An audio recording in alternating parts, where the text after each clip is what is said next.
Merci de nous rejoindre sur Radio J. Comme chaque jour, comme chaque vendredi, particulièrement le rendez-vous des communautés. Chaque semaine à la découverte d'une communauté juive en France. Et ce matin, direction le 15e arrondissement de notre belle capitale avec le rabbin de la communauté Massorti, Haddad Shalom. Bonjour. Bonjour. Merci beaucoup d'être avec nous. Rivon Krigier, vous êtes docteur en sciences des religions, docteur honoris causa du Jewish Theological Seminary of America.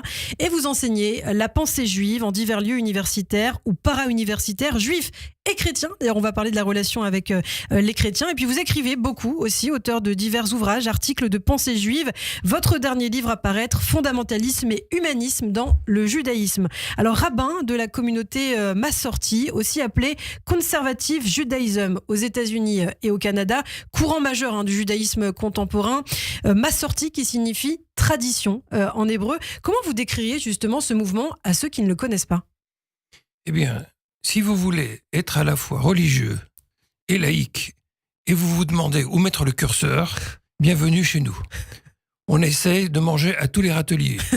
On veut à la fois beaucoup de tradition, mais aussi beaucoup de modernité, et ça implique des prises de position, des réflexions, une vie juive trépidante. Alors effectivement, on va parler de ce que vous faites. C'est une communauté qui est très importante aux États-Unis, plus de 840 communautés Massorti, mais finalement très peu en Europe. Comment vous l'expliquez ? Ça n'a pas encore pris beaucoup d'ampleur. Oui, c'est vrai, c'est un phénomène anglo-saxon qui s'est au départ, c'est né en Europe, mais c'est parti aux États-Unis. Je crois que les mentalités n'étaient pas prêtes en Europe parce que les institutions religieuses étaient globalement très ouvertes à la modernité. Il faut savoir que le consistoire, jusque dans les années 70, était très libéral, entre guillemets. Il y a eu un tournant, et à partir du moment où il y a eu ce durcissement, il y a eu une volonté pour un certain public de retrouver un judaïsme d'ouverture. Peut-être un tournant avec l'arrivée des Lubavitch, notamment, peut-être ce qui a pu expliquer aussi ce tournant-là. Alors, les Lubavitch, oui, c'est un phénomène surtout à partir des années 90, mais les Lubavitch sont extrêmement accueillants. C'est pas vraiment, à mon avis, la raison pour laquelle il y a eu ce sentiment de vide. Je crois plutôt qu'il y a eu un durcissement dans l'attitude, que ce soit pour les questions de conversion, les questions d'accueil des familles qui se sentent parfois mal à l'aise à la synagogue. Et ils voulaient plus de souplesse et plus de participation. Alors, le mouvement Massorti qui revendique une halakha évolutive adaptée, vous l'avez dit, aux contraintes de la vie moderne. Alors, quelle différence, par exemple, avec les libéraux ? Alors, c'est pas adapté aux contraintes, c'est la recherche de ce qui est le plus pertinent. Je vais donner un exemple.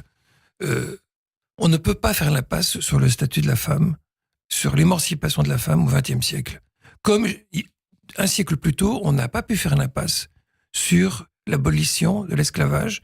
Il faut savoir que le judaïsme a accepté l'esclavage tout au long de son existence, jusqu'à ce qu'en Europe, au XIXe siècle, on l'abolisse. Il y a eu une révolution du statut de la femme, elle n'est pas terminée d'ailleurs, et nous partageons avec les libéraux d'ailleurs l'idée qu'il faille promouvoir le statut de la femme. Mais nous sommes plus rigoristes sur les codes de la tradition juive. C'est ce qui nous différencie des libéraux.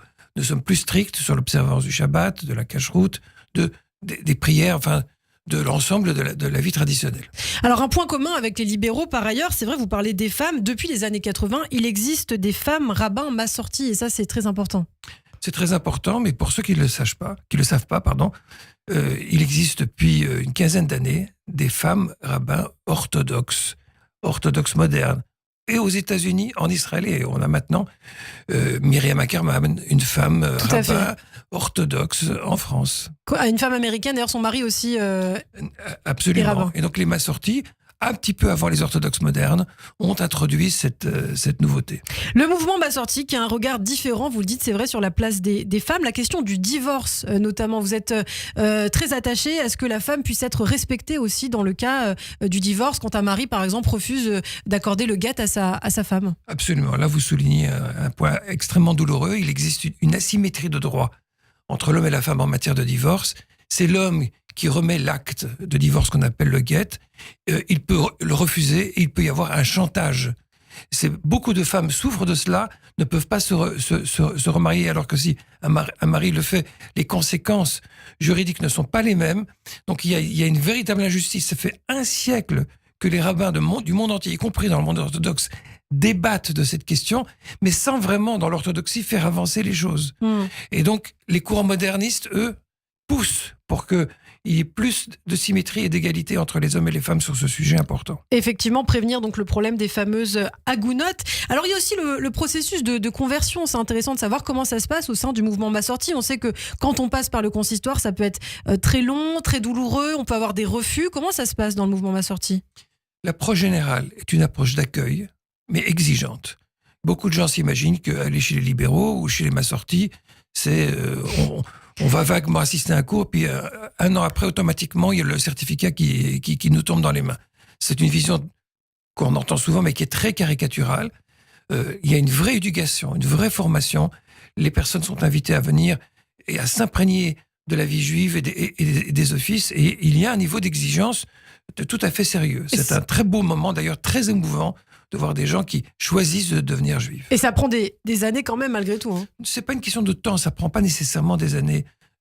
Si quelqu'un est très assidu, très engagé, on peut considérer qu'au bout de 15 mois, 18 mois, si vraiment il est sérieux et on l'évalue, on peut procéder à une conversion.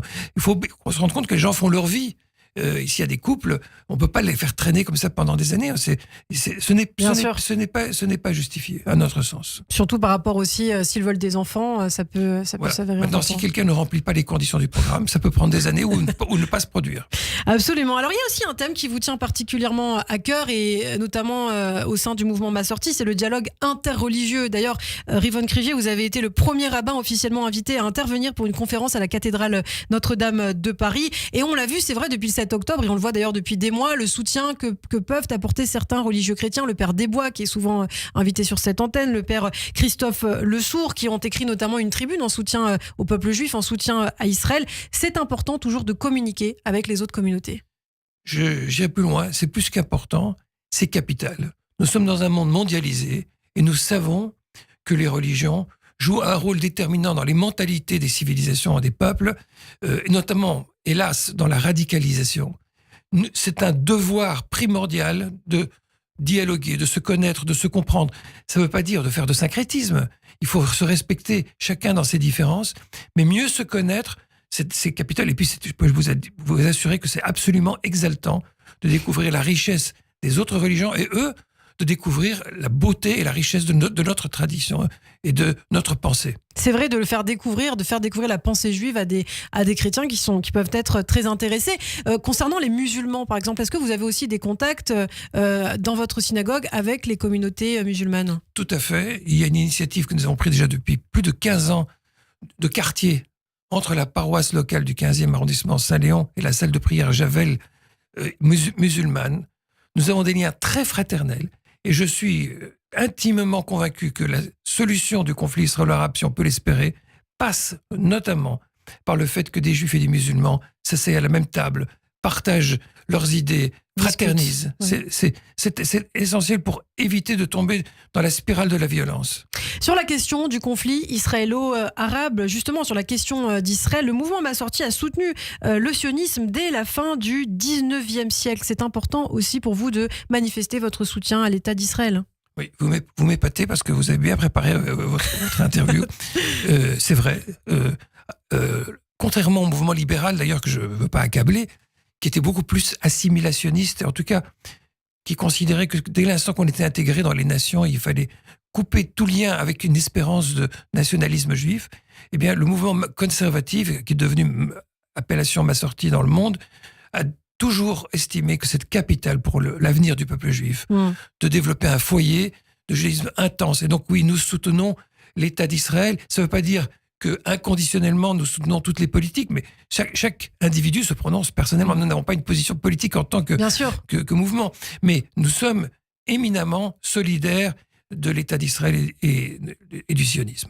Aujourd'hui, puisqu'on parle justement de ce conflit, on l'a vu en France, il y a une hausse exponentielle des actes antisémites. Le ministre de l'Intérieur en a encore parlé récemment, au début de la semaine, plus de 200% au premier semestre de l'année 2024. Est-ce que des fidèles vous parlent justement de leurs craintes autour de cet antisémitisme? Est-ce que certains sont tentés peut-être de partir en Israël, de partir vivre ailleurs, de quitter la France? Vous avez totalement raison. Il y a une vraie inquiétude et je suis un des premiers témoins, parce que les gens souvent se confient au rabbin pour raconter leurs inquiétudes.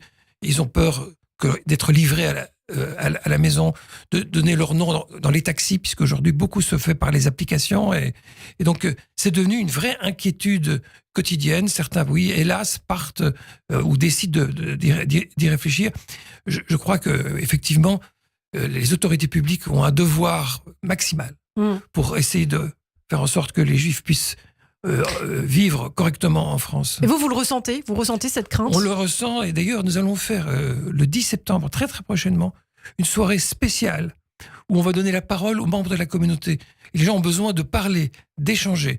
Donc il va y avoir un politologue qui va présenter la soirée. Et ensuite, de quoi nous allons discuter. Alors, vous organisez justement certains événements, vous avez beaucoup d'activités. Aujourd'hui, combien de membres constituent d'ailleurs votre communauté? On n'en a pas parlé.